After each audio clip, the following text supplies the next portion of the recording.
Hi everyone, welcome to my study. आज हम discuss करने वाले हैं डिक्शनरी के बारे में। What is dictionary? सबसे पहले हम समझ लेते हैं कि डिक्शनरी होती क्या है। Dictionary are mutables. सबसे मोस्ट इंपोर्टेंट चीज क्या है कि डिक्शनरी हमारी क्या है, म्यूटेबल्स। म्यूटेबल्स का मतलब इसके डेटा को हम लोग क्या कर सकते हैं, मॉडिफाई कर सकते हैं, यानी चेंज कर सकते हैं। It can modify content but the key must be unique and immutable. यानी बोल रहा है कि कंटेंट तो मॉडिफाई हो सकता है बट की मस्ट बी यूनिक एंड अनम्यूटेबल्स, यानी कि ये म्यूटेबल्स नहीं होगा। कौन? Keys. Unordered collection of elements. Each item consist of की एंड पेयर। जितने भी आइटम्स होंगे वो की एंड पेयर्स के फॉर्म में क्या होंगे, कंटेन करें। In the form of key pairs which are enclosed in curly braces. और वो क्या होगा, कर्ली ब्रेसेस के फॉर्म में क्या हो जाएगा, वो डिस्प्ले होगा। यानी जैसे हम लोग इससे पहले टपल्स की अगर हम लोग बात करते थे तो टपल्स में क्या होता था, हम लोग ब्रैकेट्स इस्तेमाल करते थे, स्क्वायर ब्रैकेट्स। लेकिन यहाँ पे हम कर्ली ब्रेसेस इस्तेमाल करते हैं। Python dictionary. पाइथन की डिक्शनरी क्या है उसके बारे में डिस्कस कर लेते हैं। Pythons dictionary is a collection of, यानी इसके अंदर क्या होते हैं, कलेक्शंस ऑफ एलिमेंट होते हैं, where each element is a combined of key pair. और इसके सारे एलिमेंट्स क्या होते हैं, कंबाइंड होते हैं। नेक्स्ट बात करते हैं each value and values is associated with a unique keys. जितनी वैल्यूज होती हैं वो सभी एसोसिएटेड होती हैं किससे, यूनिक की से। क्योंकि जो कीज होगी मस्ट बी यूनिक, की हमेशा यूनिक होनी चाहिए। और उसकी वैल्यू डुप्लीकेट हो सकती है but key is not duplicate. All the key pairs, key value pair are enclosed in curly braces.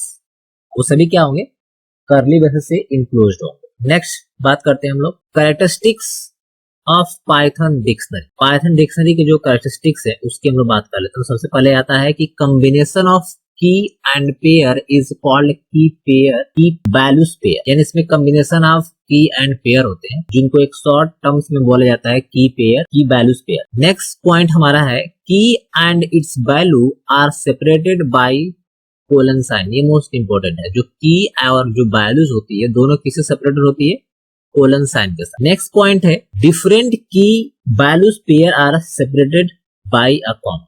जो की एंड वैल्यू का जो पेयर होता है वो सेपरेट होता है कॉमा। की एंड वैल्यू सेपरेट होती है कोलन के साथ। Next key are unique for each value. जितनी कीज होती है वो यूनिक होती है सभी वैल्यूज। मोस्ट इंपोर्टेंट पॉइंट है। लास्ट पॉइंट जो है key of the dictionary must be immutables. ये इम्यूटेबल है क्या चीज, जो डिक्शनरी की कीज होती है। Types like string, numbers etcetera. जैसे कि हमारे स्ट्रिंग इम्यूटेबल थी, नंबर्स इम्यूटेबल्स होते हैं, उसी तरीके से हमारे कीज भी इम्यूटेबल्स होते हैं। Method of create empty dictionary.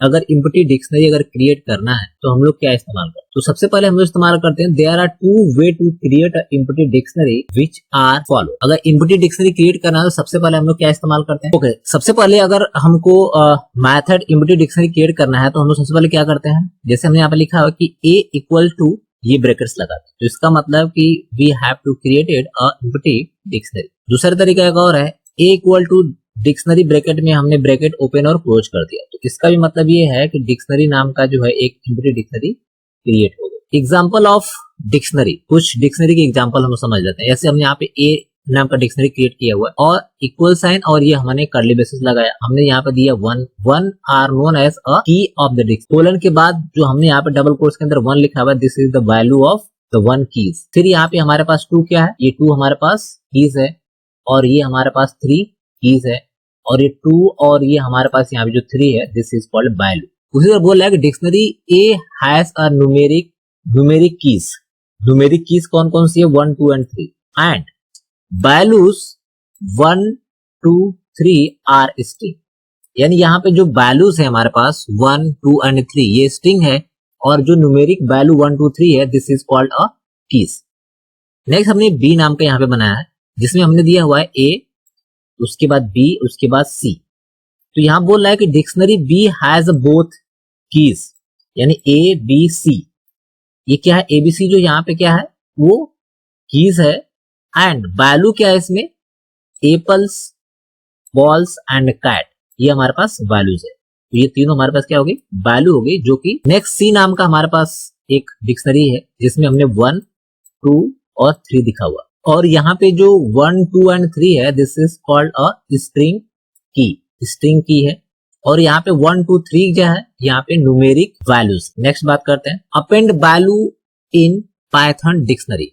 अगर पाइथन की डिक्शनरी में अगर आपको कोई वैल्यू अपेंड करनी हो, अपेंड का मतलब अगर ऐड करनी हो, तो how we have to add. जैसे हमने यहाँ पे दिया हुआ है ए, और ए नाम का डिक्शनरी क्रिएट किया हुआ है, हमने यहाँ पे दिया है कि ए का इंडेक्स नंबर 4। इंडेक्स नंबर 4 का मतलब क्या होगा, यहाँ पे 4 का मतलब यहाँ पे दिया गया है ए का 4, यानी ये इंडेक्सिंग है, यानी कि हमारे पास ये हो जाएगा 1, और ये हो जाएगा हमारे पास 2, और ये हो जाएगा सॉरी ये जो हो जाएगा 0, ये हो जाएगा 1, और ये हो जाएगा 2। अभी बोल रहा है कि हमारे पास 4 पे, इस 4 कीज पे हमको क्या करना है, ये वाला पार्ट यानी 4 को ऐड करना है। तो 3 तो ये हो गया, 4 पार्ट हम ऐड कर रहे हैं, ठीक है। किसके अंदर ऐड कर रहे हैं, इस ए के अंदर। तो ये यहाँ पे देखिए अपेंड हो गया, यानी कि ऐड हो गया।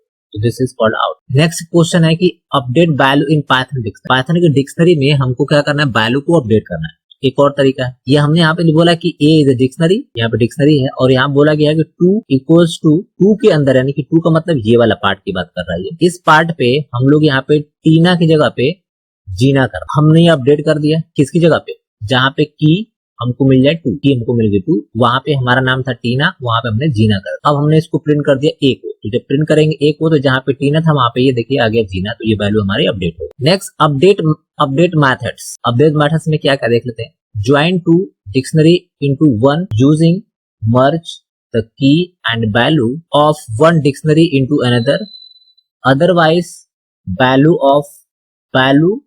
of the same keys। यानी ये बोल रहा है कि अपडेट मेथड का बेसिकली इस्तेमाल कैसे करना है, ये क्वेश्चन पूछ रहा है। सपोज दैट हमारे पास ए नाम की डिक्शनरी है और बी नाम की डिक्शनरी है। हमें चाहते हैं कि जो बी वाली डिक्शनरी है, ये पूरा डिक्शनरी के जितने भी आइटम हो वो ए वाले डिक्शनरी में ऐड। तो हमने बोला ए अपडेट बी, तो बी वाला अपडेट कहां पे हो जाए, ए के अंदर। हम अब प्रिंट कर रहे हैं ए को, तो जब ए को प्रिंट करेंगे तो ए के अंदर तो ये 1, 2, 3 है बस, लेकिन अब इसके बाद 1, 2 से लेकर के 1, 2, 5, 6, 7 भी आ जाएगा। तो यहाँ पे देखिए 1 से लेकर के 3 तक ये आ गया। उसके बाद अब ये देखिए यहाँ पे क्वेश्चन बोल रहा है कि जो पार्ट इसके अंदर मिल जाएगा उसको क्या कर देगा, वो मर्ज कर देगा, ठीक है। यानी मर्ज का मतलब बोल रहा है कि it override the value same keys, यानी जो उसको सेम मिल जाएगा, सेम क्या क्या मिला होगा, उसको 1 मिला होगा, 2 मिला होगा, तो उसको क्या कर दिया, ओवरराइड कर दिया। उसके बाद उसको 3, 6 और 5 मिला, तो वो यहाँ पे वैल्यू ऐड होगा। ये most important function. Remove an element from the dictionary. अगर डिक्शनरी से अगर किसी एलिमेंट को डिलीट करना हो तो कैसे डिलीट करें, तो उसके लिए there are 2 way we can delete a element in a dictionary. Dictionary से अगर एलिमेंट डिलीट करना हो तो बाय यूजिंग डेल मेथड और पॉप मेथड के थ्रू में डिलीट कर सकते हैं। Next by using del statement. अगर डेल स्टेटमेंट के थ्रू करना है तो कैसे करेंगे, तो सबसे पहले हम लोग डेल स्टेटमेंट के लिए हम सबसे पहले यहाँ पे डिक्शनरी नाम के बी हमने क्रिएट कर दिया है, और यहाँ पे हमने यूज किया डेल, और डेल में हमने बोला कि बी में से आपको जो की नंबर 2 है उसको क्या करना है, रिमूव करना है। इसका का मतलब ये होगा कि रिमूव द एलिमेंट ऑफ, यानी 2 का जो एलिमेंट होगा उसको रिमूव कर देगा। अब देखिए 2 के बाद सीधा हमारे पास यहाँ पे आउटपुट में क्या आ गया, 5 आ गया, यानी 2 का पूरा ये एलिमेंट को इसमें। दूसरा यहाँ पे फंक्शन है कि बोला है कि बी नाम का यहाँ पे है डिक्शनरी, और यहाँ बोला है कि डिलीट बी में से एलिमेंट 3 को डिलीट करना है। तो यहाँ पे 3 एलिमेंट है ही नहीं, तो 3 एलिमेंट अगर नहीं होगा तो आपको एरर शो कर देगा। नेक्स्ट क्वेश्चन है by using pop method. Pop method के थ्रू भी हम लोग क्या कर सकते हैं, डिलीट कर सकते हैं। तो सपोज हमारे पास डिक्शनरी बी है और हमने बोला कि a equal to B dot pop 2। Pop 2 का मतलब ये है कि ये वाला जो कीज है इसको रिमूव करने की बात कर, तो it will return element of 2 keys, यानी 2 कीज का मतलब ये है, तो उसको क्या कर देगा, वो पॉप कर देगा यानी डिलीट कर देगा। और उसको हमने स्टोर कहाँ पे किया हुआ है, ए के अंदर हमने प्रिंट किया ए को। तो अब जब ए को प्रिंट करेंगे तो ये वाला पूरा एलिमेंट देखिए यहाँ से रिमूव हो गया, तो अब ये 1 बचा और बाकी जो रिमेनिंग पार्ट बचा वो यहाँ। पॉप मेथड ये भी है, जैसे यहाँ पे बोला है एलिमेंट 6 को डिलीट करने के लिए, तो एलिमेंट 6 जो होगा उसको रिमूव कर देगा। देखिए यहाँ पे एलिमेंट नंबर 6 को यहाँ से रिमूव कर दिया, element number 6 will remove. Next हमारे पास है ट्रैवर्सिंग अ पाइथन डिक्शनरी। पाइथन की डिक्शनरी को ट्रैवर्स करना, बस सिंपल हम बेसिक लूप लगाएंगे यहाँ पे और उसको ट्रैवर्स कर सकते हैं। जब ट्रैवर्स कर देंगे तो हमारा सीक्वेंस की प्रिंटिंग ऐसे होगा, पहले हमारे पास की, उसके बाद उसकी वैल्यूज को प्रिंट कर देंगे। Next write a programs to enter roll numbers and name of the 5 student and store data in a disk। आपको यूजर से क्या इनपुट करना है, रोल नंबर्स और स्टूडेंट के नाम दोनों चीज लेना है और उसको प्रिंट करना है इसके डिक्शनरी डेटा के फॉर्मेट। तो उसके सबसे पहले इम्पोर्टेड डिक्शनरी लेंगे और उसके बाद लूप चलाएंगे, क्योंकि 5 स्टूडेंट का बोला गया तो लूप का रेंज 5 टाइप ही लेंगे। उसके बाद हमको क्या एंटर करना है, रोल नंबर एंटर करना है, नेम एंटर करना है, दोनों लेंगे हम, ठीक है। दोनों को अलग अलग वेरिएबल में हमें स्टोर करना है, ठीक है। और यहाँ पे हमारे पास डी है जो कि इम्प्टी डिक्शनरी थी, और उसमें roll number equal to name कर दिया, तो नेम को क्या कर देगा, इसके अंदर स्टोर कर देगा।